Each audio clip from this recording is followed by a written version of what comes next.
सुन रहे हैं मैथिली ढंग की प्रस्तुति।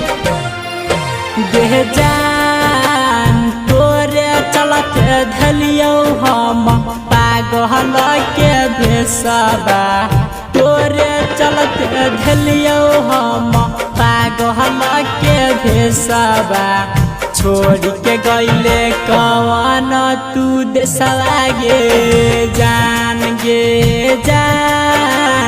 तोरे खातिर धलियो हम पागल के भेसबा। छोड़ के गईले कवन तू देशवा गे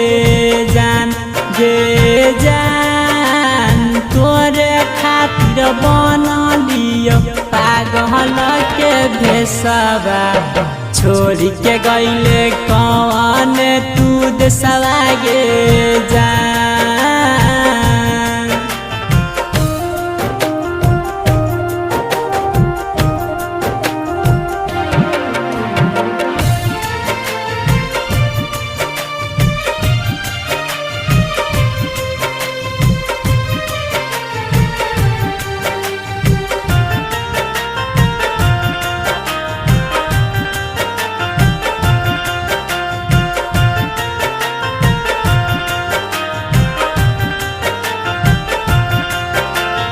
घरो हम लूटे लियो दुआरो हम लूटे लियो, लूटा दिलियो अपना जागिरियो गे जान।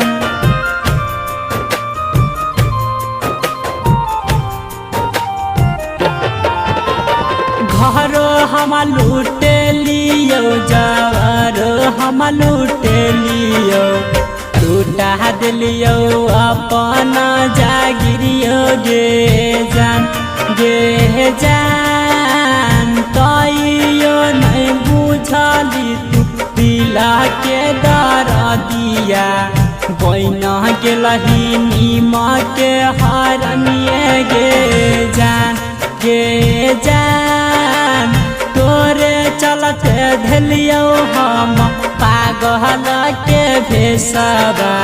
छोड़ के गईले कवन तू देशवा गे जान।